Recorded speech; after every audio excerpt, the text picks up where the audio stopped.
Hoje, o bruxismo em vigília é considerado um fator de risco para a disfunção temporomandibular.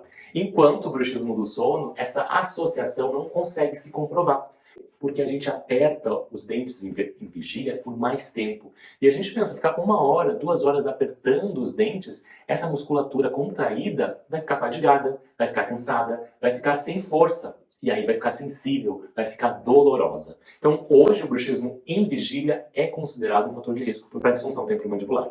Enquanto o bruxismo do sono, essa associação não consegue se comprovar. Porque o bruxismo do sono, a sua frequência não é tão alta.